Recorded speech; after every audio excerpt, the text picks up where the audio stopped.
Everybody, I am Captain Tommy Scoville, and this is the lifeboat. I am so glad to see all of you people here. Tommy Bird, awesome. So glad that you're here. Man, what an opportunity yesterday. It was great to get a chance to meet you and do a little back and forth after the live feed was over too. That's awesome. People, I am going old school because we are still, hey, Truth, good to see you. I'm still without my partner, although in spite of his health problems, it's looking like he is going to do everything within his power to be on the 6 o'clock live feed. But I'll be honest with you, Mark, his ambition in terms of what he can do sometimes is probably a little bit more than it should be. You know, he wants so badly to be back here doing what he's doing that, you know, it makes me nervous. I want to make sure that Mark is 100% before he starts trying to dive back in. Brandon Calloway, good to see you. I hope that you're feeling better. Really, I do. I know that you started out the day a little tough, so that I'm hoping that you're feeling better. Oculi Mortis, story of my life, he says, hurt and rejection. And DJ Daddy-O, hello, Mr. T.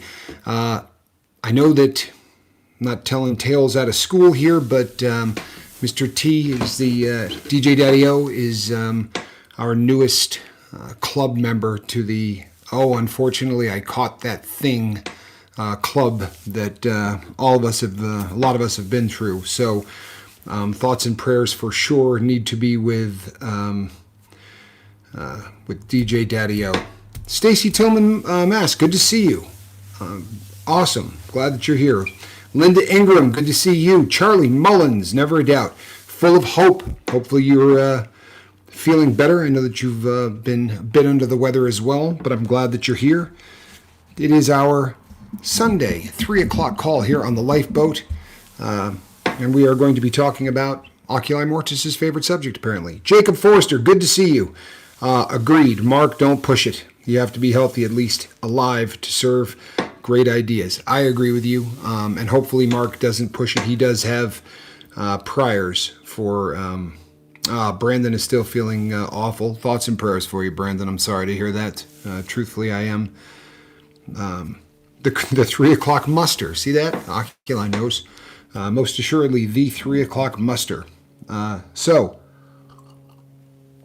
before we get rolling, just a tip of the hat to everyone who was here yesterday on the 3 o'clock live feed. It was solid gold. It really was. It ended up being a very good size live feed in terms of attendance, especially considering what time of year we're in. But in fact, any time of year, it would have been a good in terms of attendance. But there was just, I can look back at the history of the boat. Flaming Jackson, good to see you.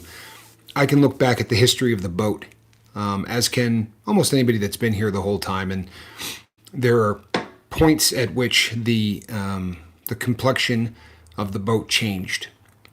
Obviously, when it stopped being the Tommy Scoville show and became the Lifeboat, that was a real pivotal sort of changing moment for this channel. It was also a huge one after that first live feed when Mark and I had an opportunity to see the interaction, not just between host and crew, but between the crew and the crew. When you all really started to sort of get to know one another, and that was a huge moment, and things definitely changed in terms of how the tenor of the entire project was at that point. I think in the future, when I look back at the Lifeboat, yesterday will be another one of those days.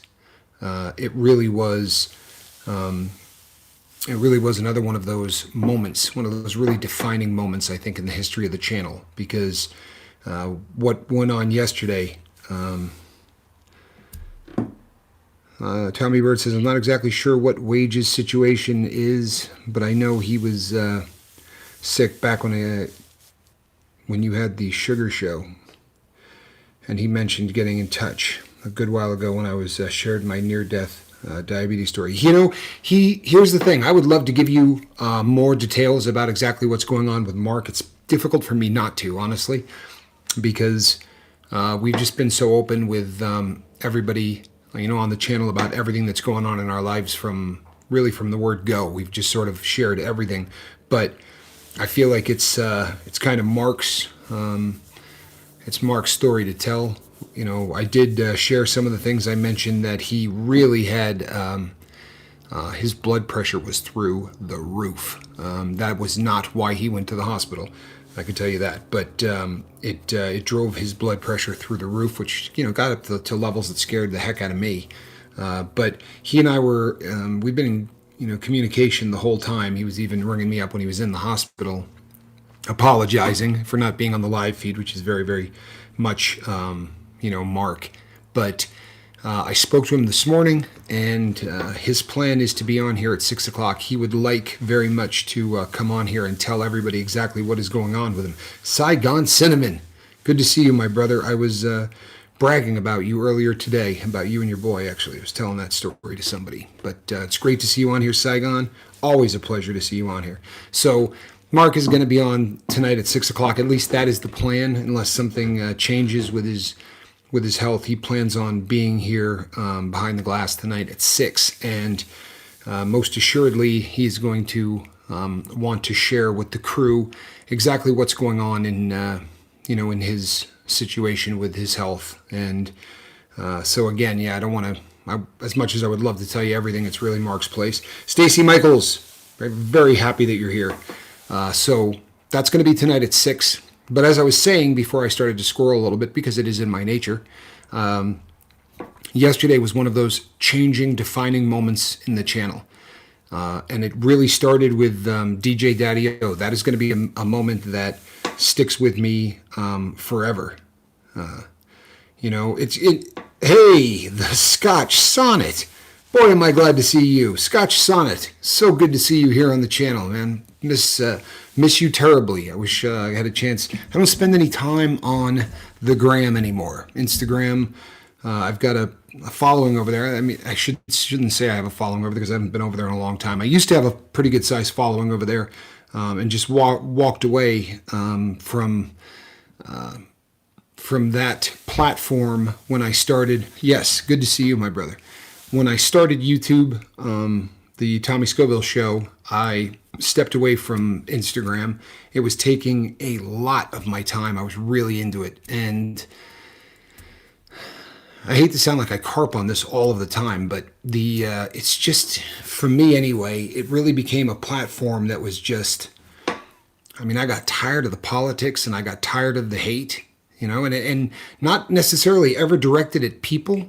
If you leave a comment there about somebody, they'll get rid of that comment in a heartbeat and give you a warning. But the things that people posted, it was it really got to a point where on my feed, it was really rare to see a post that didn't have a 4-letter word in it. And I'm not a prude. I'm really not. But I started to really sort of focus in on garbage in, garbage out as a theory. And Miss Hermit Hill, great to see you. I started to really kind of concentrate on. And it's just, if I found it funny, there are movies that are, super foul that just absolutely slay me and always will. They're just really, really funny stuff. But it got to a point where a lot of it was just shock value. And so I stepped away from the platform. I don't remember what I had, 8,000. I had a lot of people. I built a pretty good following there in a pretty short period of time, but I stepped away from it. So I don't run into a lot of my old Instagram friends. It seems that the Instagram crowd, present company excluded, because a lot of you are on Instagram as well, but a lot of the Instagram crowd doesn't seem to spend a lot of time over on YouTube, or they just don't like me, which very easily could be the circumstance. Or I think a lot of it too is that people just assumed that I was going to be doing something way different. When I came onto YouTube, they were kind of expecting me to be the Johnny Scoville show. Last night helped me profoundly. If nothing else, a much-needed morale boost. Yes, let's make it a respectful environment. My opinion, at least. You know what, Tommy? I appreciate the opinion too.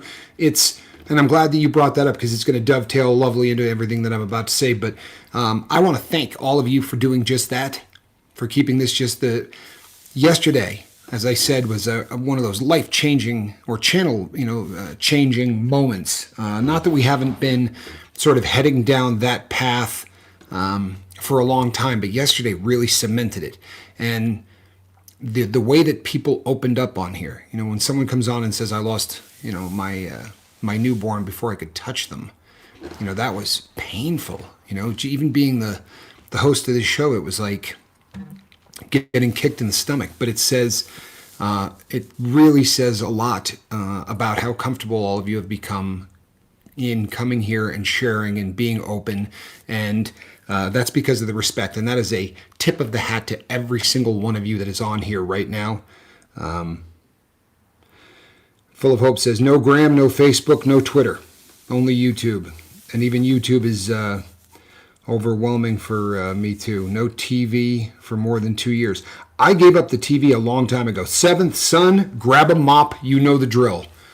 If you're going to walk into class 10 minutes late and you didn't bring something for everyone here, you mop the deck.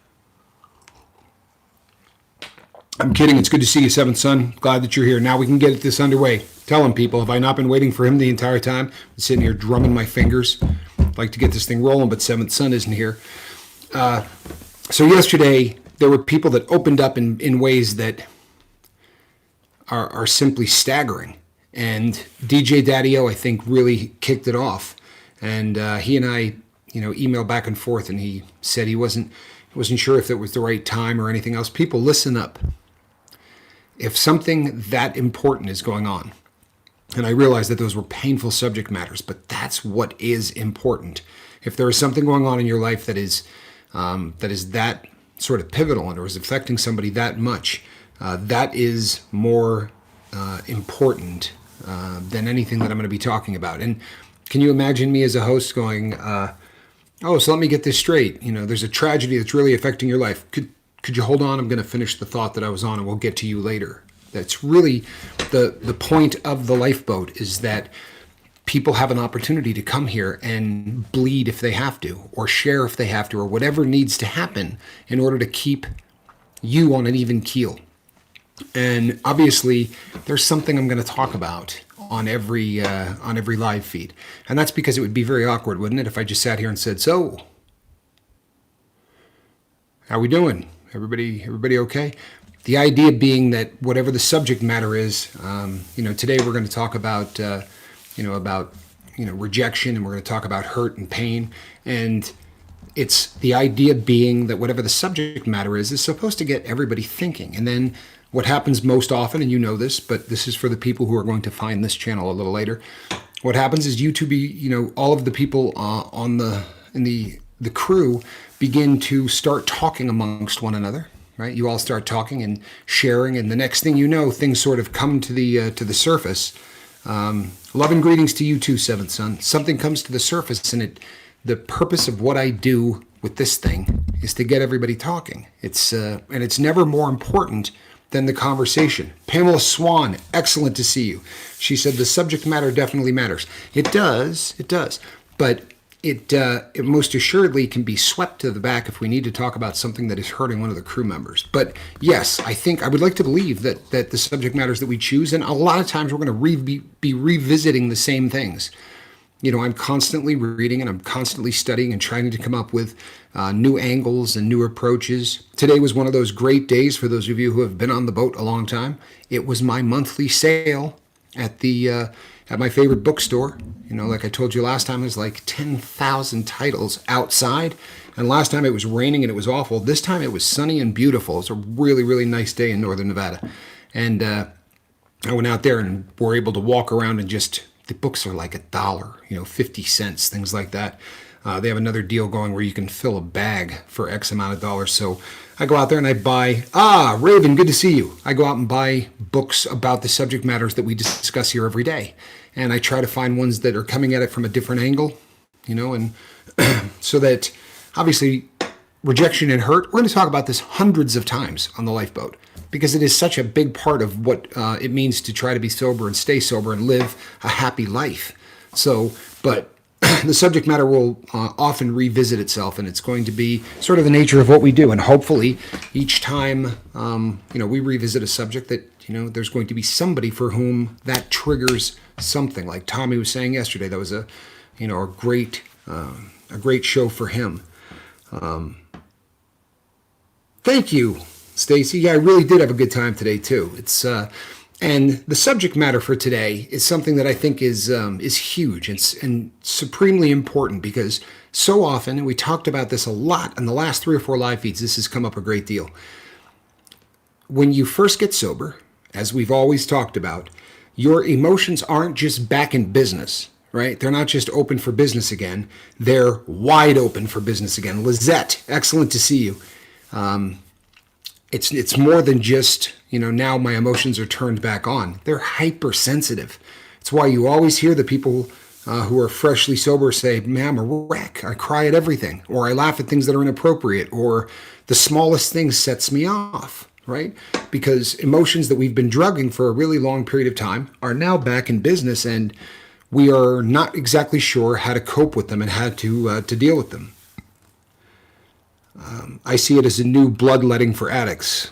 Come and try to bleed out the bad, and hope that the new blood you make is better than before, even with a little bit of positive step. Absolutely, there's a whole lot of bloodletting. I think that's a pretty good way to look at it, and we're going to struggle because of how hypersensitive we are, because of the fact that our emotions are back in business, and really, we're on edge. 2 things that are really going to affect us greatly.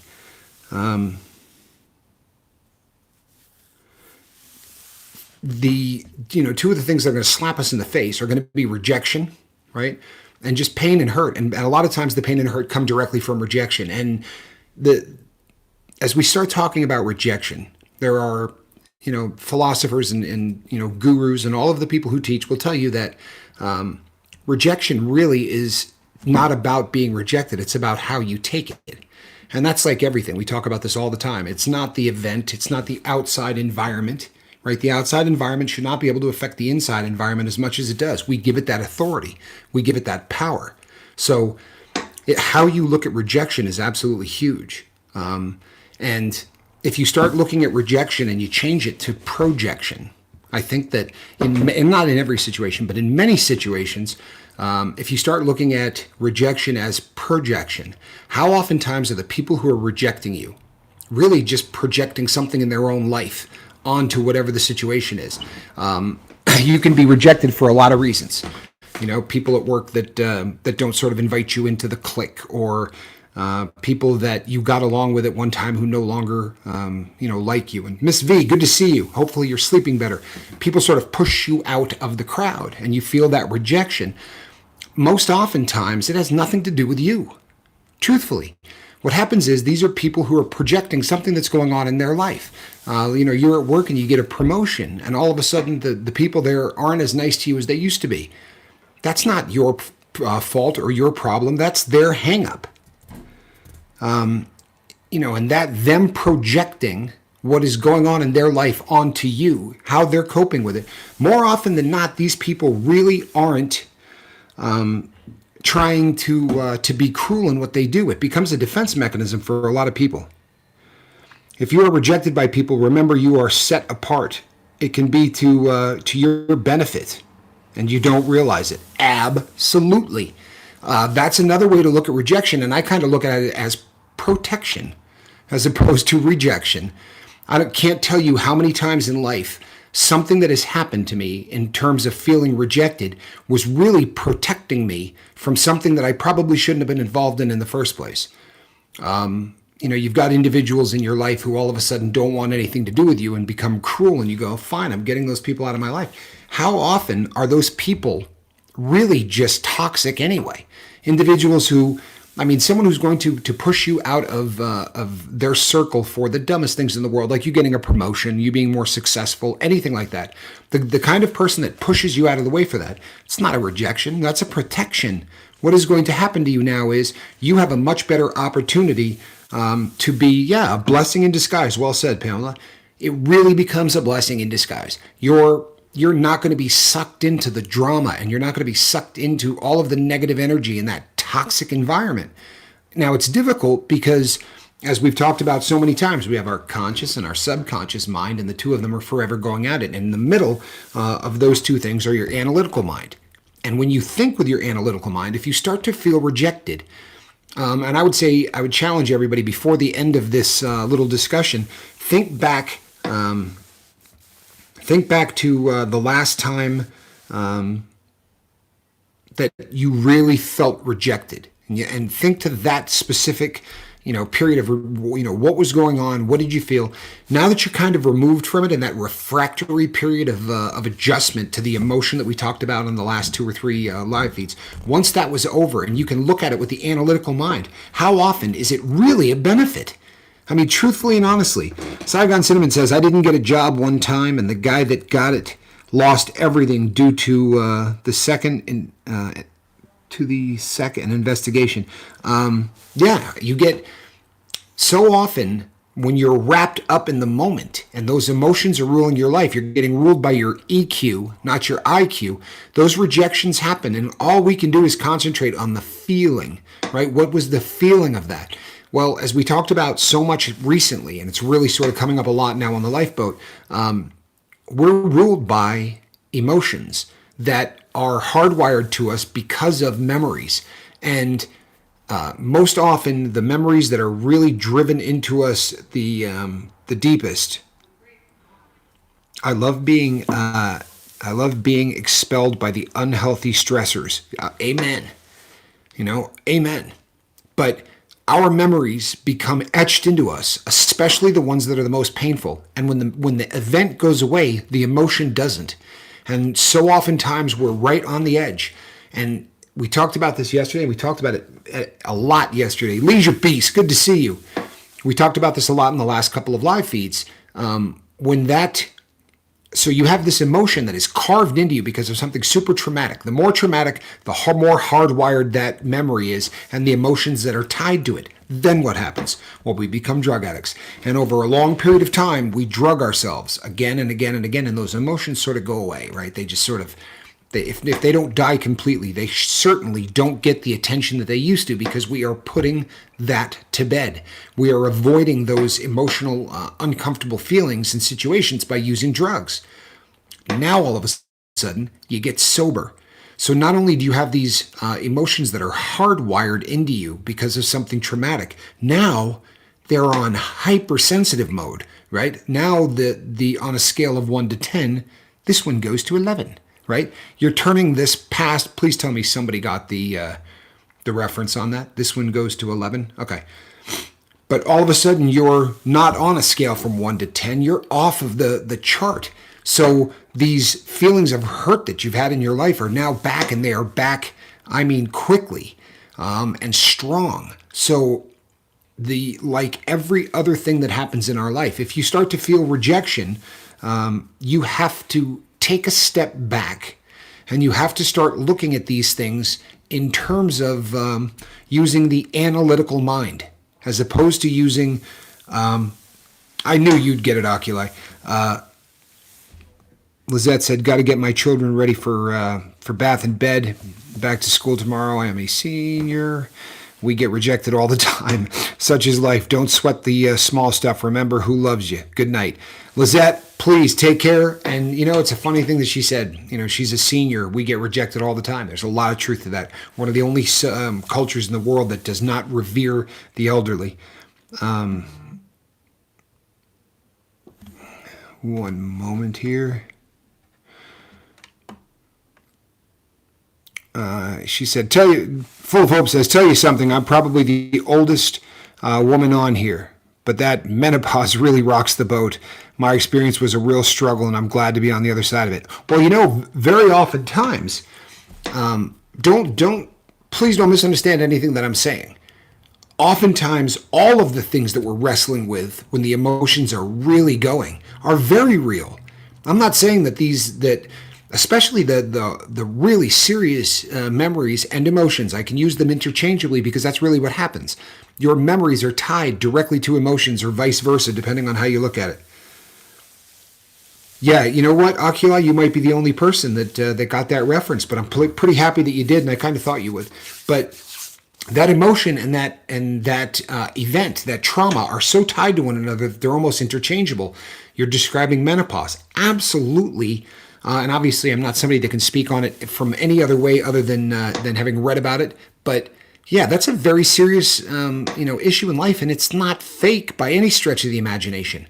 But I think that this is something that's a point that we all need to address here too, because there is a difference between the people talk about perceived pain and sort of psychosomatic pain versus the real thing.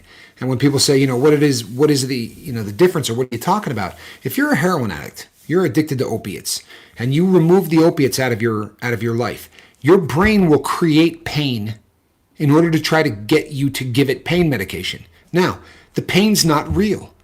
I'm a guy that injured himself a bunch over the course of his life, and my body would recreate that pain. Now, did it happen? Obviously, I don't have a broken leg, or I didn't tear my Achilles tendon again, or I didn't, the compound fracture of my wrist wasn't happening again.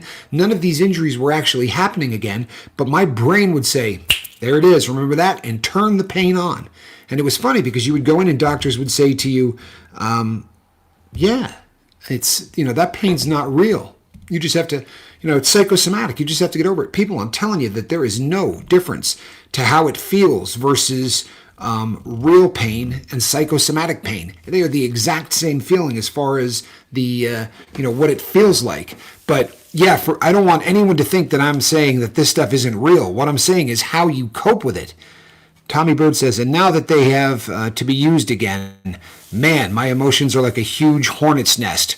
That every time I get upset, it's like going up and smacking it and trying to guess exactly what's going to happen. That's beautifully put. I think that's a great way to put it. And Truth 760 says, full of hope. I am a male. I don't understand the hormones. I remember my mother going through it. On the top of that, she lost her dad and mom during it. I wish I had been more understanding then. What an honest thing to say, Truth. I appreciate that. I really do. And I feel your pain. There have been so many situations in my family that I look back on now and I think, boy, what a jerk. You know what I mean? Like I didn't handle that at all the way that I wanted to, But hey, all we can do is go forward, right? I really truthfully try to do every day now, and I try to go at it as if, what's it going to be like when I look back on this? Am I going to be happy with how I dealt with this situation? 4 years from now when I look back, how was I now? And I try to live the life these days the way I wish I had from the start, and it's working out a whole lot better for me. Honestly, Tommy Bird, what you said about the hornet's nest, I love that. What a great illustration. And I've seen a couple of other people now in the comment section that are saying they agree with you. It really is exactly what that's like. When the emotions get turned back on, there's no telling what exactly is going to smack that hornet's nest, right? It could be anything that comes up, but what direction are those hornets going to come smoking out at? Is it going to be anger? Is it going to be sorrow? Is it going to be pain? Is it going to be, are you going to lash out? And it's great to be in an environment like the one that we're in right now where what you just said makes sense, right? Try to explain that to somebody that hasn't been in your shoes. By the way, thank you, Leisure. I appreciate that. I love it when I like to hear that. But it's, he said it is a great topic for today, by the way. Flaming Jackson agreed. Thank you all, people. I think it is a good one, especially for, with everything we've been talking about in the previous couple of live streams. I think that this is a pretty good subject for the day. Jacob Forrester says, plus when you first suppress endorphins with opiates for a long time, you don't have a good enough endorphin response. Recovering opiate addicts have it hard with pain. No question. They really do. And I think this is something that Mark Wages will probably talk about tonight. I'm sure that this will come up because, and Mark will tell you more about exactly what's going on, but the man's in pain. And, for people who, whose drug of choice was, opiates, and that pain, management becomes a real issue. You get to a point where now, there's not much you can do. You can take, NSAIDs, you can take non-steroidal anti-inflammatory drugs, and that's a great family of drugs, right? I'm not a doctor, but anti-inflammatories are awesome. They really are. They're tough on the liver, but they're great at what they do. But honestly, and I've said this to other people who nod their head if they were addicted to pain meds, it's almost like it angers the body. It's almost like when you give a person that has been addicted to OxyContin an Advil, your body is ready to slap you around. Like, what is this? It doesn't seem to get the job done. I try and remember that choosing how we react to a situation is something I can actually have control over in life. But choosing to react in the correct manner is an everyday battle. Make no mistake about it. And that really is the nature of what we talk about here. And Leisure Beast agrees because he said, yes, yes, yes. Yeah, Tommy, that's the nature of everything that we talk about here every single day. We dance at it from different angles, but everything about being in sobriety, everything about trying to live your best life, everything about what we do is a choice. Somebody treats you poorly, somebody rejects you, you break up with somebody, there's a death in the family. I don't care what happens to you. From this moment forward, the choice in how you cope with that, the choice in how you attack that, and what you allow to happen. There's an expression that gets used an awful lot. Buddhists talk about it. A lot of different, but they say, no one can hurt you without your permission. Now, they're not talking about physically going up and punching someone in the face, right? Don't say, well, obviously you can hurt. We're talking about emotional pain. But they say, no one can hurt you without your permission. And the truth of that is obviously, it's difficult when somebody starts to go at you, or somebody starts to grind your gears, or someone starts to try to push you, but you give them that control or not. That really is a choice. And take this from somebody who's gone through a little bit of this recently. It's a skill, and it's a skill that you can hone and get better at, but you can get to a point where you just say, not going to give any of that over. You really, and I've gotten so much better at it in the last 4 weeks. Another one of those things that I think is key is when you start talking about rejection or pain or any of those things, one of the biggest problems that we have, truth says no one can ruin your day but yourself. No question. How you react to anything, you decide whether or not that's going to be a day ruiner or whether that's going to be something that you just go with and then allow it to pass on by. But I think the biggest mistake that all of us make, and this is human beings, not just addicts, but those of us in the same boat for sure, probably even a little more so, is that when we get rejected or we get treated badly or anything along those lines, we don't look for the lesson. We get so wrapped up in the emotion of it that very oftentimes pivotal, huge, important life lessons go smoking on by because we can't get over the, wow, this doesn't feel good, right? If somebody comes up and says something awful about you, there is a period of time, that refractive period that we were talking about, refractory period, where you just hurt, and you feel like, I can't believe someone said this about me. If you don't get past that, then the aspect of what you can learn from that situation gets tossed to the ground. And that is a sad, sad reality, I think, of all cultures, but in the Western culture, big time, because, we live in this cancel culture now, and we live in a place that, in a time and in a place where there's a lot of hate. It's on every platform. It's on it's on billboards. It's on bumper stickers. It's everywhere. And if you look how everyone has chosen to deal with it, the newest generation, I'll catch flack for this, but fortunately, most of the people watching this channel are not of that generation. I probably have one or two of the millennials that watch this show, but they get the nickname the snowflake generation. And the reason is they literally don't deal with it, right? They're not allowing it. They don't want free speech because it could hurt someone's feelings.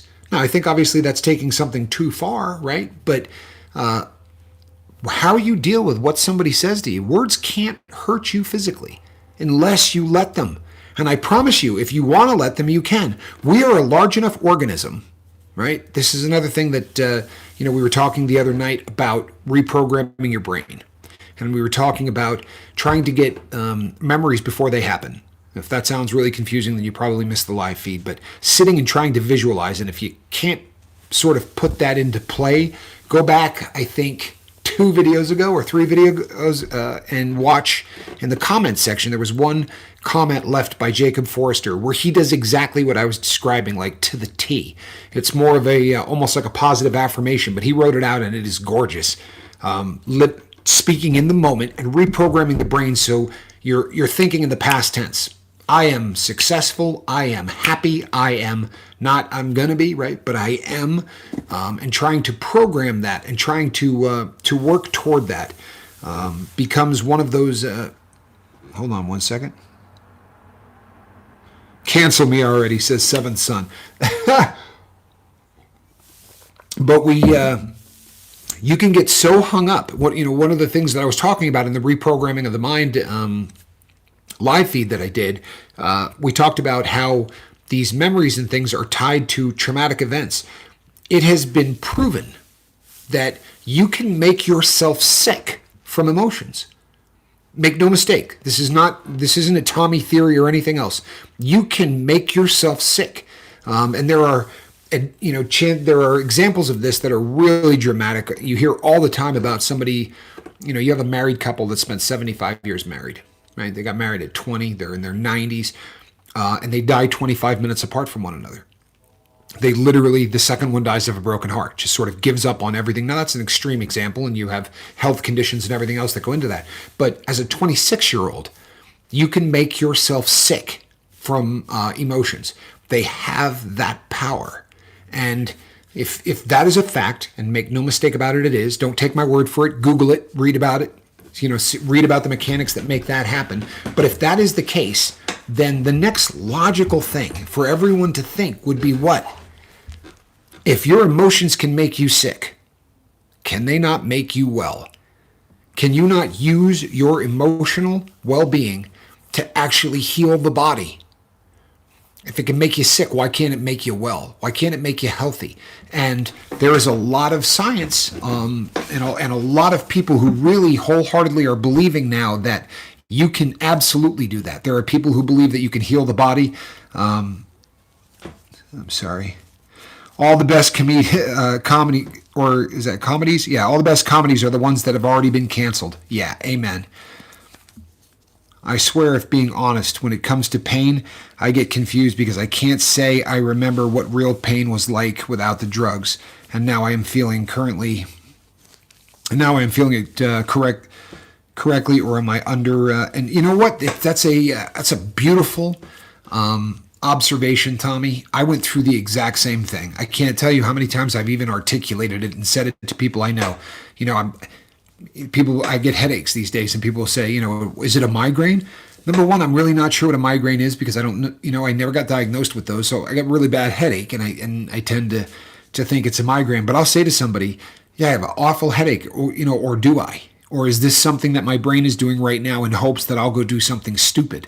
Because you're right. What do we remember the difference? And Full of Hope says yes, like she is in complete agreement. And that's kind of what I was saying earlier. You break your leg, you can go, yep, I'm in some serious pain. I broke my leg. But I can experience the same kind of ridiculous pain that, just comes on. And there's no mistaking the fact, for me, I'm not saying for everybody, that this is my body pushing my buttons. Because I was ready when I first got sober. And I told everybody this, but when I first got sober, I was in prison, and I was going to see the doctor on a regular basis and talking about my pain. Now, you go to talk to a doctor about pain in prison, they're a little hesitant to put you on pain medication. Not that I was wanting any at that point of my life, but I was going in there to talk to him about pain. And I had a doctor, his last name was Fernandez. He was a great doctor and a very cool guy. But I remember him saying to me, I really doubt that any of the pain that you're feeling right now is real. And I remember being a little insulted, the first time he said it, because I'm telling you, right, I can't sleep because of how bad one side of my body hurt. It was the kind of thing where I was walking with a cane. Most assuredly, this is real. And, he would say, I don't mean that you're not feeling pain. I mean that there's nothing causing it.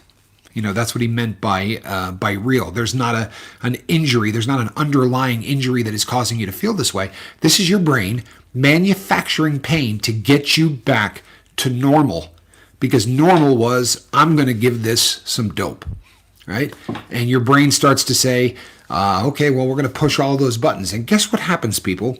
If you don't succumb to that and your body takes a shot, it goes through all of the injuries. Okay, so you tore your Achilles tendon a few times. Let's work on that. How many, cartilage surgeries did you have? Let's work on that. How many times did you injure your shoulder? Let's work on that. And it keeps going from injury to injury in hope that it's going to get to the one that is going to be the magic bullet. It's going to be the one that makes, boom. Okay, now I'm going to absolutely take drugs.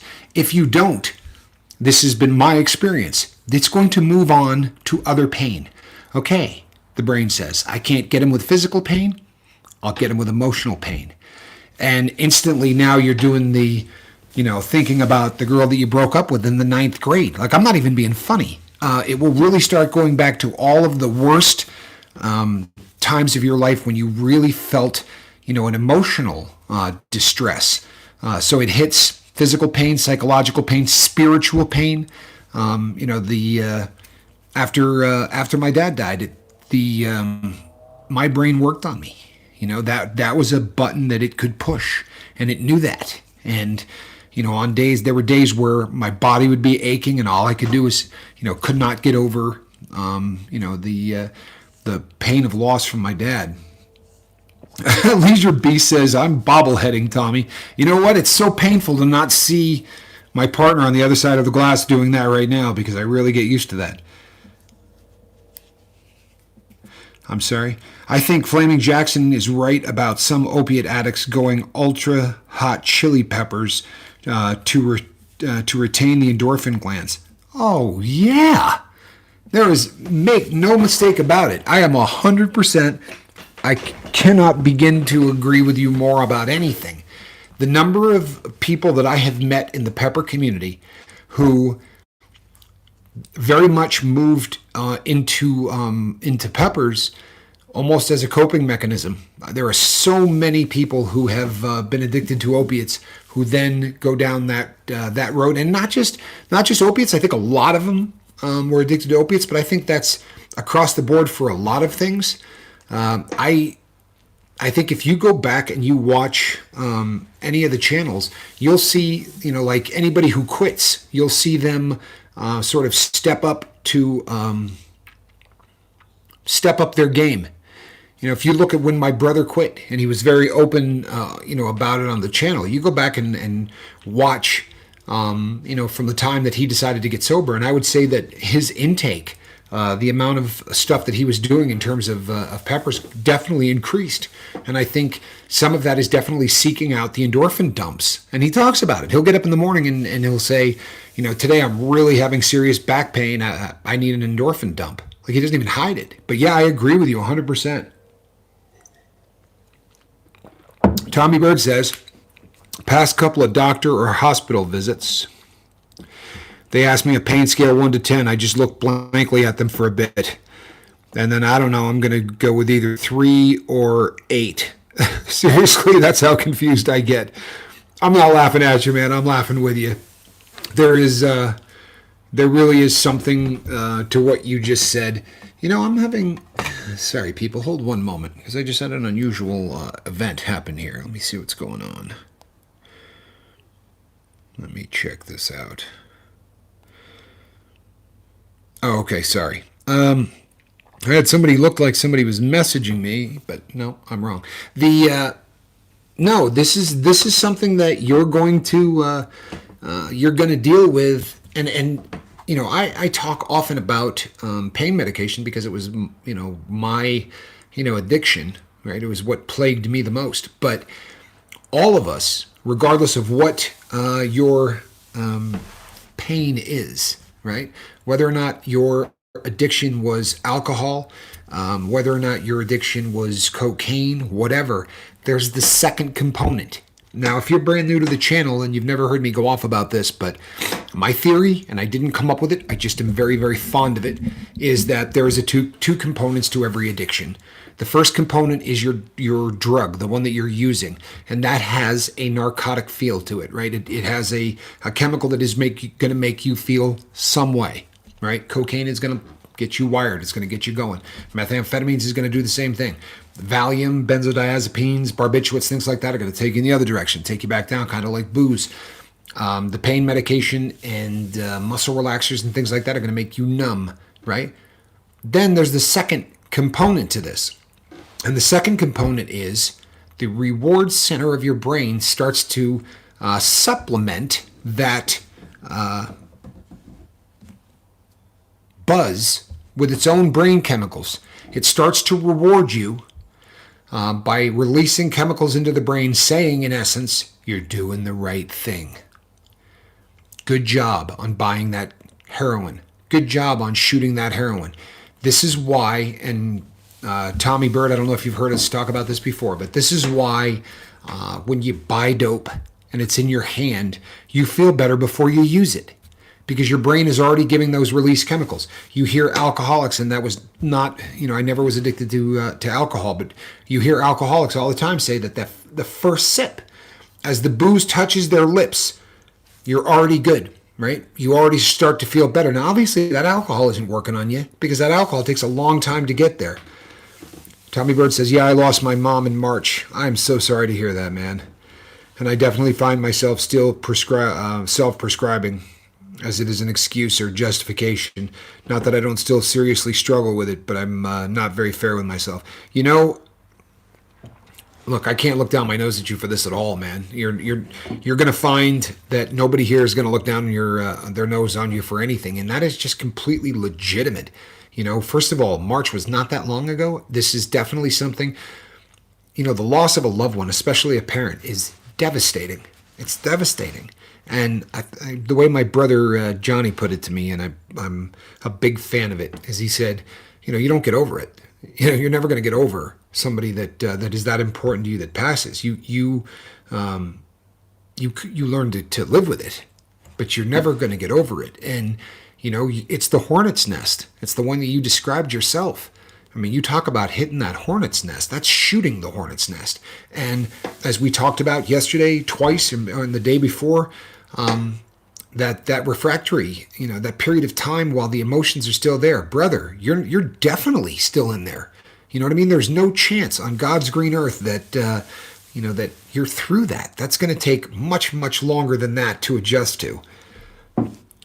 Truth says alcohol was the trigger to my addiction to coke, crack, drink enough for a buzz, and then I am looking to sober up. That was my stage 2 addiction. Well, yeah, that's just being addicted to more than one substance. But while that's going on, I promise you, Truth, your brain is also releasing chemicals for the drink and for the coke and for all of that.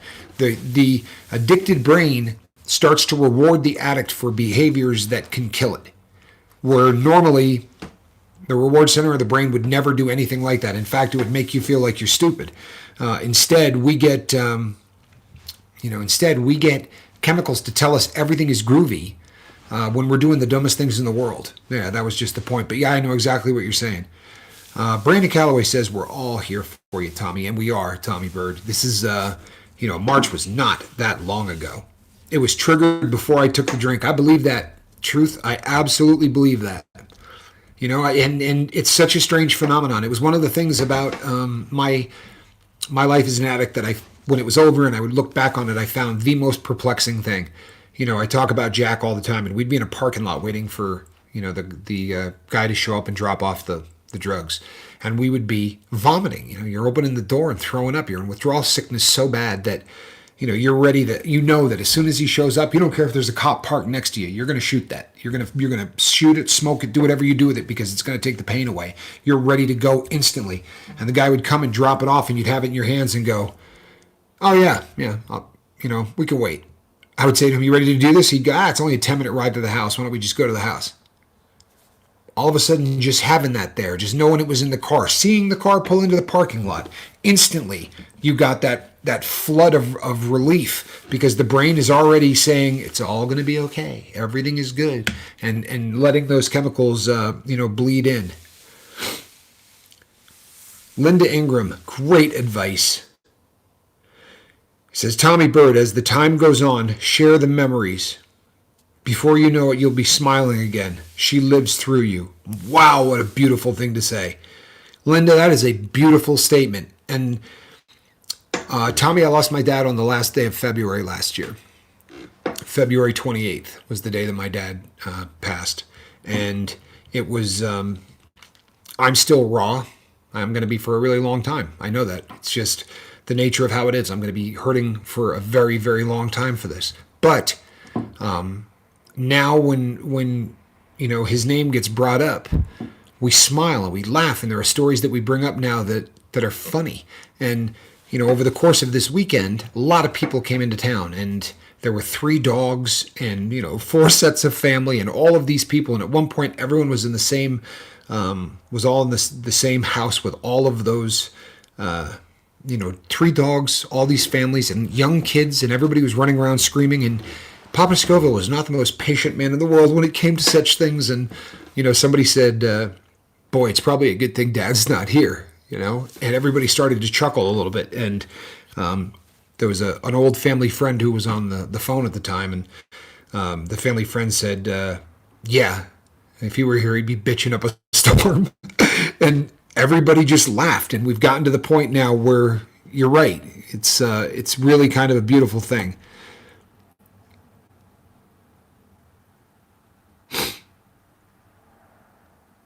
Ah.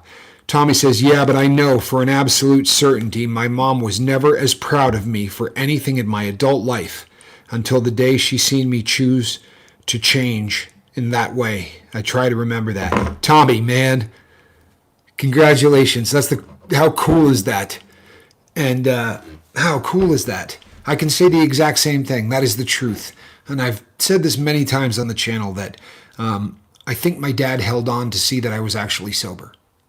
Because I had lied about being sober for so many times, and over the course of my life, I would say, "No, this is it. This is the time." And I think that when my dad was at peace with it, that he was ready to move on. I really, truthfully believe that. I'm not kidding. I think he held on until he was 100% sure. I think I've told this story on the channel before, but he spoke to me the day that he died and told me he wasn't going to be talking to me the next day.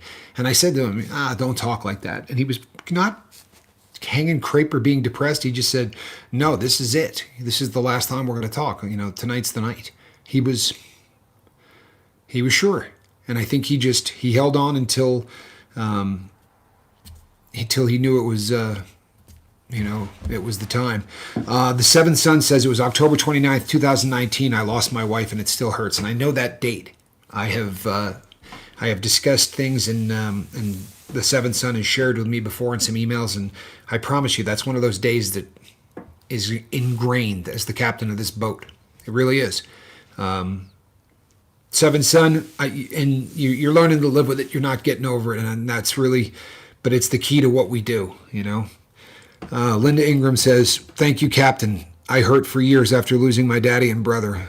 One day I was sharing a memory, and I realized I was smiling. And I realized that they lived through me." It's beautiful. It really is beautiful. And when you do get to that stage where you're able to share the stories again and laugh, when anybody when anybody used to talk about my dad, especially right afterwards, even if it was a fun memory, it hurt so bad I didn't want to hear it. And there definitely was a shift. There was a point now where I enjoy talking about my dad, and I'm probably still going to cry, but it's a different kind of tears, and it's a different kind of pain. Now it's sort of like, now it becomes nostalgia. My grandfather, when I was a little boy, my dad's dad, was crying about something they were talking about. They were tearing up, and I as a child, you don't understand this stuff. And I remember saying to him, "Why are you crying?" And he said, it's good crying. As a kid, you don't understand the concept of good crying. And I said, "What do you mean?" And he said, "It's nostalgia." And I, being the inquisitive kid that I was, I said, "What is nostalgia?" And I'll never forget it, but because I didn't understand it. It made no sense to me until I was considerably older. But he said, "It's a knife that you want to get stabbed with." And I remember as a kid thinking, that's the dumbest thing I've ever heard. But as I got older and, came to realize what, that is and what nostalgia is. And it really gets to a point that you will be able to You'll be able to really enjoy the memories, and they'll be special and they'll be magic, and they'll still make you cry. But it's a good tears. It's sort of celebrating tears. My brother and I go through that quite a bit when we talk about my dad.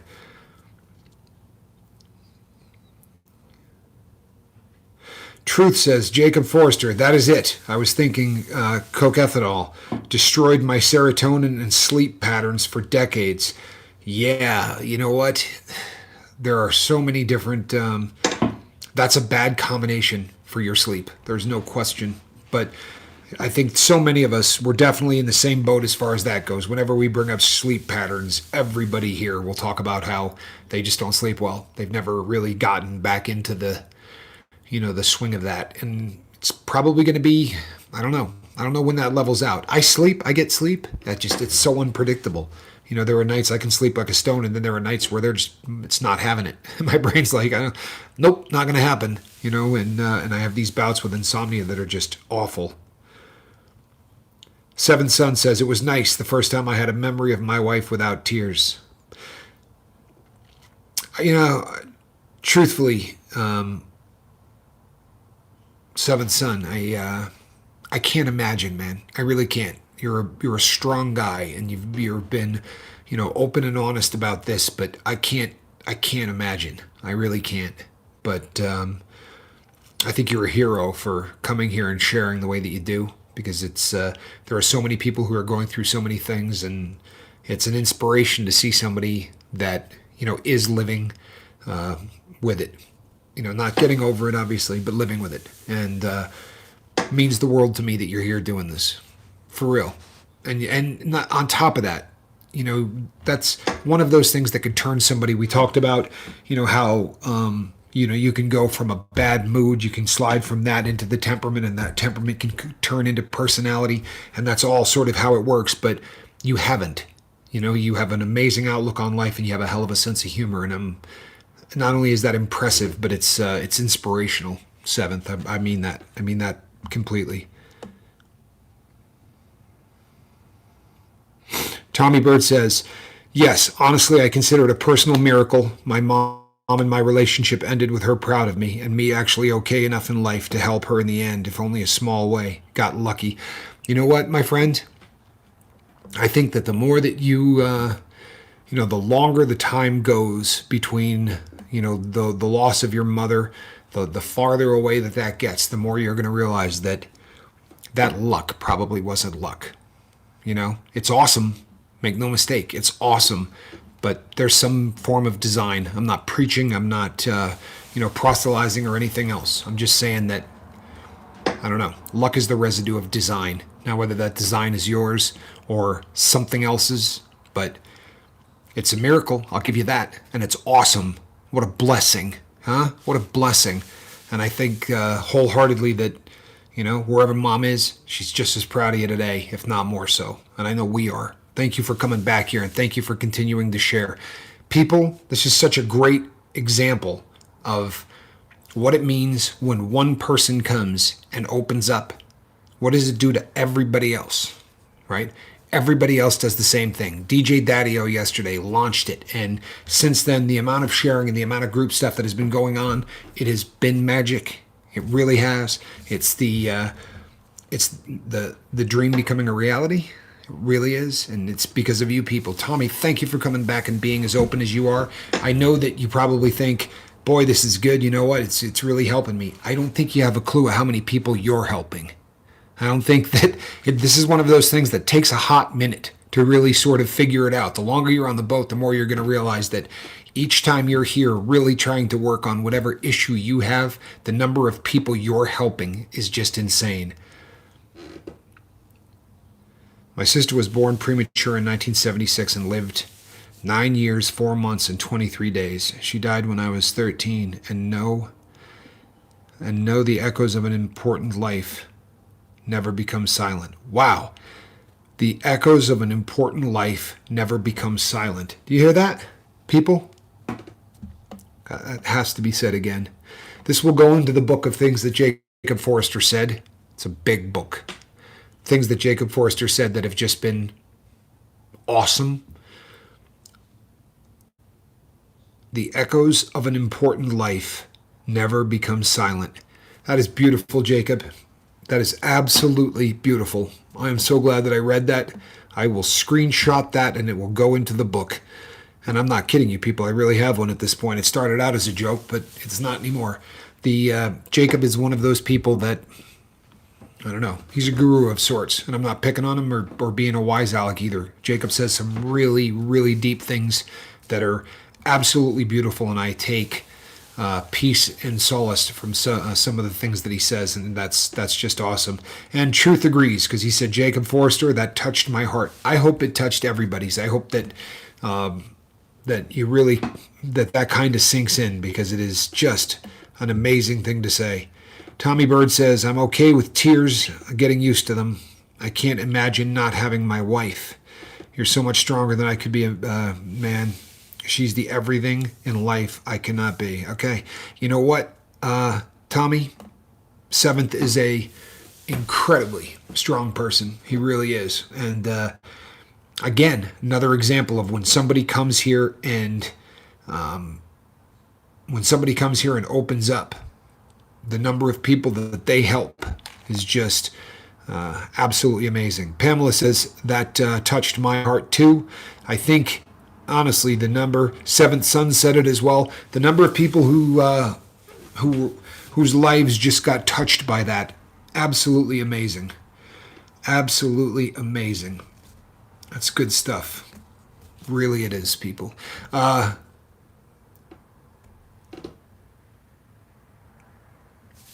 Tommy Bird said, absolutely, Captain, and that's the word I should have used. Blessing, not luck, because my mom's with the Lord. I won't preach, but those are my beliefs. I know to be true.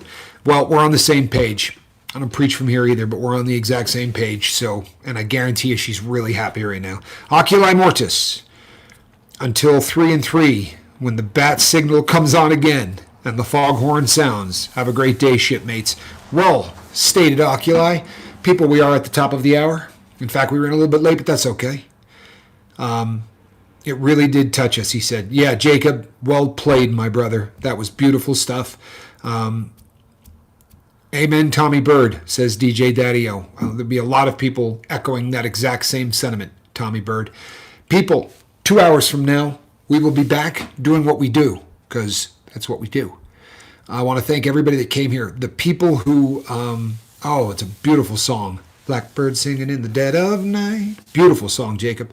To all of the people who came here today and opened up and really let us have a little bit of insight, thank you so much. Good to see you, Leisure Beast. Thank you so much, because it's not just you're helping, it's everybody else. When you come here to work on your own issues, the number of people whose lives you touch, it's almost impossible to comprehend how far that can go. Can't make the next live boat, but love and blessings to one and all. We'll miss you, Linda Ingram, but we will be here. Make no mistake. The next time you're ready, we shall be right here. People, 2 hours from now, same bat channel. I will be here. I hope to see all of you here. I'll remind you with a little bit of a blast over there on the Facebook page. But for everybody who's not over there, it's going to be in 2 hours. Right? That's 6 o'clock on the West Coast. That's the best coast. Scotch Sonnet, thank you so much for joining us. It means the world to me. Kiss Freak, good to see you. Charlie Mullins, everybody, if I missed you, Greta, good to see you. If I missed anybody, you know why? It's because I'm not a smart man. But happy every one of you are here. I am Captain Tommy Scoville. This is the Lifeboat. We will see you in 2 hours. God bless everybody. I'm out of here. In theory.